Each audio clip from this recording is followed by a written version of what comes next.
Bonjour à tous et à toutes, je suis ravie de vous retrouver aujourd'hui en vidéo pour vous présenter mon book haul pour le mois de décembre et vous allez voir qu'il est juste énorme et assez catastrophique.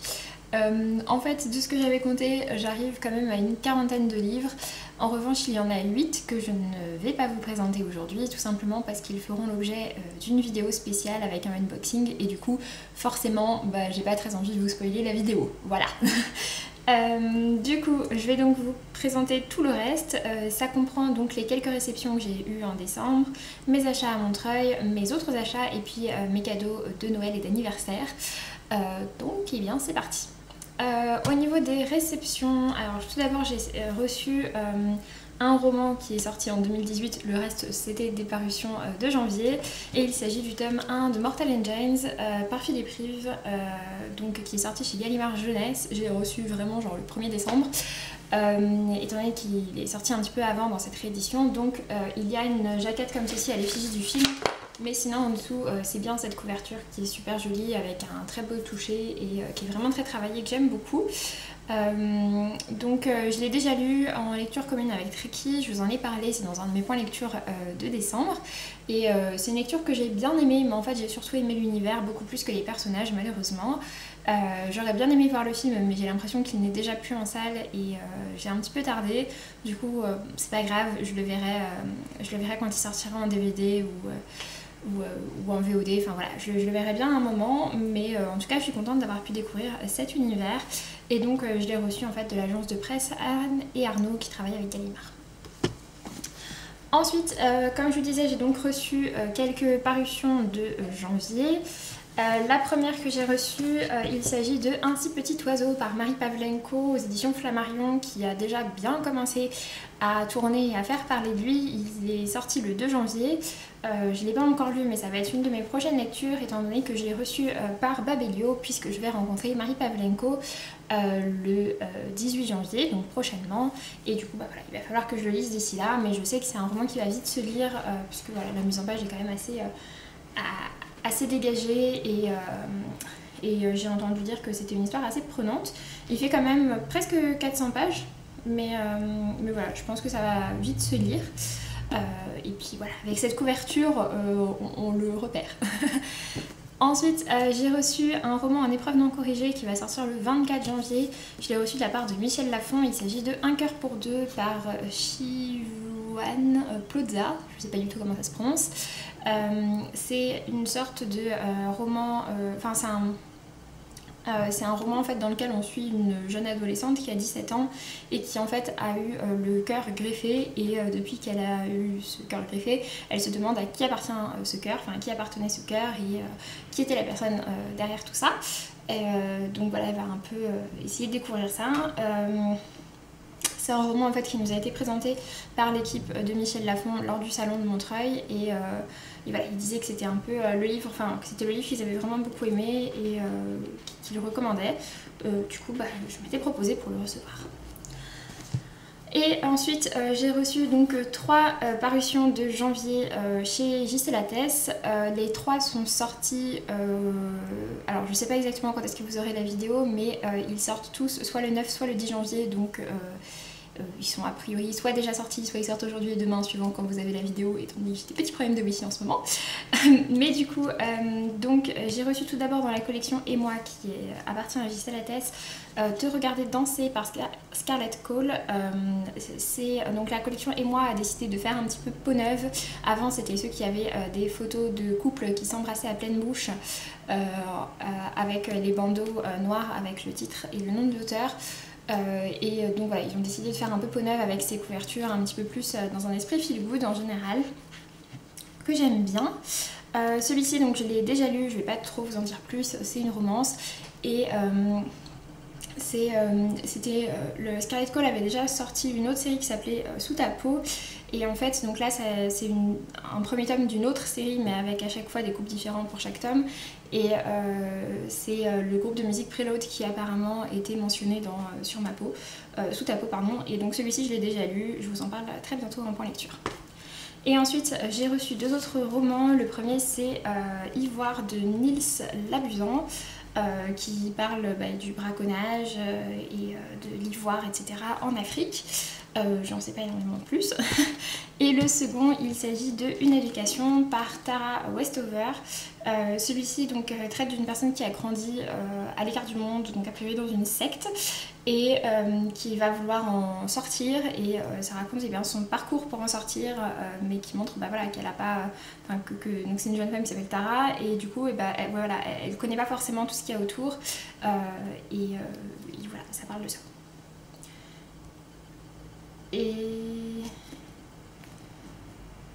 Ah oui, et en fait c'est un roman, témoignage, donc c'est la question que je me posais, mais oui, du coup c'est un roman témoignage dans lequel l'auteur raconte vraiment son histoire par rapport à tout ça. C'était pour ça que ça m'avait intéressée. Mais voilà, en tout cas pour les services presse. Je vais passer du coup aux achats que j'ai effectués à Montreuil. Tout d'abord, je me suis acheté Le 7e guerrier mage de Paul Béorn aux éditions Brajlon dans leur collection Poche. C'est un roman que j'ai lu juste avant le salon parce qu'une amie m'avait prêté son exemplaire, et vu que je l'ai vraiment bien aimé et que j'avais envie d'en parler avec Paul Béorn, du coup je l'ai racheté. C'était la version Poche. Et voilà. Du coup, il est dédicacé, mais comme tous les livres que je vais vous présenter ensuite. Du coup, je me suis aussi acheté Petite Sœur Blanche, le premier tome des Cornes d'Ivoire par Loris Muraille aux éditions PKJ en format poche également. Le résumé en fait m'avait intriguée puisque c'est écrit: l'histoire s'est inversée, les noirs sont les maîtres et les blancs les esclaves. Et voilà, je sais que ça se passe en Afrique et donc que ça traite de ce renversement, et du coup je l'imagine aussi de la ségrégation raciale. Ce sont des thèmes qui me parlent beaucoup, du coup j'étais curieuse de voir ce que ça allait donner, et vu que Loris Muraille était là au salon, j'en ai profité. Ensuite, j'ai fait un gros craquage qui n'était pas du tout prévu, contrairement aux lectures, contrairement aux deux achats précédents, pour Les Orphelins du Sommeil par Pascaline Nolo, aux éditions du Chat Noir dans la collection Chaton Hanté, donc la collection destinée à la jeunesse. Et pourquoi j'ai craqué? Et bien tout simplement parce que Mina M était en dédicace, et Mina M c'est l'illustratrice de toute la collection des Chatons Hantés et également de d'autres des romans. Et du coup voilà, elle faisait en fait de très très jolies dédicaces. Je sais pas si vous verrez bien vu que c'est un rose pâle, mais voilà, du coup c'est vrai que ça m'a fait craquer, et j'avais déjà repéré ce titre aussi de la collection, j'en ai déjà lu d'autres, donc voilà, du coup j'ai acheté. C'est la collection Chaton Hanté en plus, donc ils sont à 10 € seulement. Et d'ailleurs, Mina M, donc la fameuse illustratrice, va sortir un Chaton Hanté en 2019 prochainement, et la couverture est super chouette et le résumé a l'air super sympa aussi. Vous en entendrez parler prochainement, je pense. Ensuite, un autre achat qui était prévu, il s'agit de L'île au manoir par Estelle Faye dans la collection Scrinéo Jeunesse. Voilà, Scrinéo a lancé sa collection jeunesse là en fin d'année dernière, et ils vont pas mal continuer à l'étoffer.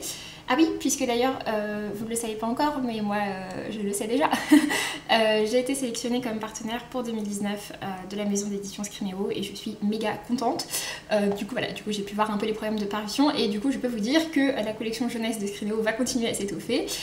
Mais pour revenir là-dessus, donc du coup j'ai déjà lu L'île au manoir parce que c'est Estelle Faye et que j'aime beaucoup ce qu'elle fait. Je vous l'ai déjà présenté également en point lecture, c'était dans le 3e de décembre, et c'est une petite histoire qui est un peu une sorte de conte fantastique qui se passe sur une île menacée par une tempête. Ça fait une ambiance un peu bretonne, et avec un conte fantastique par-dessus. C'était vraiment très chouette. Ensuite, un autre petit craquage avec Les Loups-garous de Tierce Lieu, donc le livre qui s'appelle Lune Rousse par Paul Béorn et Céline Edgar chez Castlemore. Celui-ci en fait j'en avais entendu parler, je l'avais vu passer étant donné que c'est un roman qui est donc adapté du jeu de société Les Loups-garous que j'aimais beaucoup, auquel j'ai beaucoup joué étant donné que j'ai fait beaucoup d'années de colo. Et du coup j'étais curieuse de voir cette adaptation. J'ai déjà lu du Paul Béorn, j'ai déjà lu du Céline Edgar, mais j'ai pas encore lu leur roman qu'ils ont coécrit. J'ai 14-14 dans ma pile à lire depuis mon premier Montreuil, c'était en 2015. Voilà. Et du coup voilà, j'étais avec une amie qui en fait l'a acheté, et je me suis dit que j'allais aussi l'acheter et aussi le faire dédicacer, et du coup nous l'avons lu en lecture commune. Donc pareil, vous pourrez retrouver mon avis dans un de mes points lecture. Ensuite, j'ai aussi acheté Dysfonctionnel par Axel Sandre aux éditions Sarbacane. Celui-ci, je l'ai déjà lu. Je l'avais lu en 2016, donc oui, il y a quelques temps. 2017 peut-être. Non, parce qu'en 2017 c'est l'année où j'ai eu aucun coup de cœur et que celui-ci avait été un coup de cœur. Donc en 2016 j'avais découvert Dysfonctionnel qui était sorti à l'époque depuis pas très longtemps, donc écrit par Axel Sandre, et ça avait été un énorme coup de cœur. Et en fait je l'avais lu 2 mois peut-être après avoir rencontré Axel Sandre au Salon de Montreuil. Et Axel Sandre après n'est pas revenu au Salon de Montreuil les années suivantes alors que j'aurais beaucoup aimé lui en parler. En plus de ça, Axel Sandre m'a également envoyé un de ses derniers romans en format numérique, enfin son dernier roman en format numérique, donc Cœur battant. Et du coup voilà, quand j'ai vu qu'elle était là cette année, je me suis dit que c'était l'occasion de m'acheter Dysfonctionnel vu que je l'avais emprunté en médiathèque et donc que je ne l'avais pas. Et pour le faire dédicacer, et du coup je suis très contente. C'était assez chargé en émotions en plus de ça parce qu'Axel Sandre du coup vu qu'on avait déjà échangé, etc. Enfin bref, voilà, c'était très chouette et je suis très contente de l'avoir acheté. Et ensuite on va passer au graphique. Le premier achat n'était pas prévu, il s'agit de Picobug, La vie et moi aux éditions d'Argo. C'est un premier tome, il était en offre en fait à 3 € et l'illustrateur était en dédicace. Et en fait la série Picobug est une série que je connais bien. J'ai déjà lu pas du tout tous les tomes qui sont sortis parce qu'il y en a beaucoup maintenant, mais j'ai lu au moins les 4 ou 5 premiers tomes. Et voilà, quand j'ai vu que l'illustrateur était en dédicace, et bien je me suis dit que c'était l'occasion, et du coup j'ai fait un petit élan nostalgie et je suis allée lui demander une dédicace. Voilà, qui est vraiment très chouette. Il faisait de super dessins, hyper personnalisés en plus. Il était très sympa, donc je suis ravie. Et du coup j'ai pu le relire et je suis retombée amoureuse de cette série. Enfin voilà. Ensuite, un achat qui pour le coup lui était bien prévu, il s'agit de celui du tome 5 des Carnets de cerises par Joris Chamblin et Aurélie Néret, donc des premières neiges au Perséide, chez Soleil dans la collection Métamorphose. Je m'étais fait avoir l'année dernière, en fait j'avais vu qu'il fallait acheter le livre sur place pour pouvoir avoir une dédicace. Ou non, c'était il y a 2 ans, et l'année dernière je sais pas pourquoi je n'avais pas acheté, et du coup je me suis dit que cette année j'allais le faire, donc je me suis gardé cet achat spécialement pour le faire à Montreuil pour pouvoir avoir ma dédicace. C'est donc ce que j'ai fait, et en plus de ça donc c'est le nombre de dédicaces sont limitées, c'est sur bracelet avec un numéro, etc. Mais du coup j'ai pu avoir ma dédicace. Je sais pas si vous voyez bien. Donc voilà, je suis super contente, et je vais donc très bientôt terminer cette série. Et le dernier achat graphique que j'ai effectué, c'est également un craquage. C'est Manon de la chaîne Vibration Littéraire qui en a parlé. Et en fait, j'ai foncé. Voilà, on va faire ça de manière assez simple. En fait, j'ai foncé tout simplement parce que déjà j'ai trouvé la couverture super jolie et les dessins à l'intérieur également. Je l'ai déjà lu, je vous en ai déjà parlé en point lecture, mais donc il s'agit de Harry, le premier tome, Les yeux d'Isalo, par Rolling Pen et Katmousse James.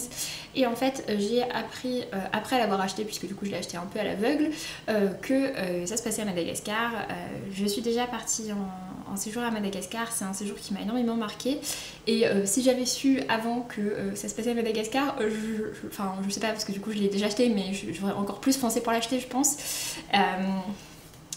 Parce que voilà, c'est vrai que du coup c'est une BD qui se passe à Madagascar et qui du coup est vraiment ancrée dans la culture malgache et dans les paysages, et du coup ça change beaucoup de ce qu'on a l'habitude de lire et je trouve ça très chouette. Moi le scénariste n'était pas présent quand j'ai fait ma dédicace, il y avait juste l'illustratrice mais qui était super gentille et qui m'a fait en plus une très jolie dédicace. Donc voilà. Ensuite, on va passer aux achats que j'ai effectués. Alors tout d'abord, donc comme d'habitude, avec l'argent que j'ai par les ventes que je fais sur Price Minister, je me suis acheté les livres. Et donc ce mois-ci, je me suis procuré tout d'abord... Oh, je l'ai abîmé. Mais c'est moi qui l'ai abîmé en fait. Il n'est pas arrivé abîmé. Je me suis acheté donc Cueilleuse de thé par Jeanne-Marie Sauvage-Avit aux éditions Pocket. Il s'agit d'un roman qui, je crois, avait reçu le prix du livre romantique par Charleston, en sachant que la première lauréate c'était Clarisse Sabar avec Les Lettres de Rose, donc plutôt un gage de qualité. Et du coup j'étais curieuse de découvrir ce roman-ci qui se passe en plus de ça au Sri Lanka, donc voilà, je me suis dit que j'attendrais la sortie poche, et puis après j'ai un petit peu attendu, mais là c'était l'occasion. C'est un livre qui me fait vraiment très envie. Je m'étais également acheté Les Neiges de l'Éternel par Claire Crust aux éditions ActuSF. Je préfère cette collection en grand format, il est sorti en poche maintenant chez Helios. C'est la même couverture mais en noir et blanc, et je trouve en fait, je suis pas hyper fan de la collection Helios dans le sens où je trouve pas que ce soit des livres très pratiques en main, je les trouve très raides et écrits tout petit. Voilà. Et du coup vu que je l'ai acheté en occasion, il revenait en fait au même prix en occasion que neuf en poche, donc voilà, du coup je me le suis pris en grand format. Celui-ci donc se passe au Japon, enfin dans une sorte de Japon féodal mais fantasmé, donc voilà, un peu réécrit. C'est un premier roman, je l'ai lu déjà dans le cadre du Cold Winter Challenge, mais je l'ai lu début janvier, donc ce sera dans mon prochain point lecture à venir. Et le dernier que je me suis pris, il s'agit de Calam, le tome 1, Les deux visages par Paul Béorn, aux éditions Brajlon. Donc voilà, comme je vous ai dit, j'ai rencontré Paul Béorn début décembre et ça a encore plus renforcé mon envie de lire Calam. Et je l'ai trouvé en occasion à un prix assez intéressant et ça correspondait à l'argent que j'avais sur ma cagnotte Presse Minister. Donc je n'ai pas hésité et je me le suis procuré. Et j'avais vraiment vu de très très bons échos. Je ne saurais pas vous dire exactement de quoi ça parle. Enfin, c'est une histoire de fantasy, il y a une histoire de rébellion, etc. Mais voilà, j'ai pas trop envie d'en savoir plus en fait quand je me lancerai dedans.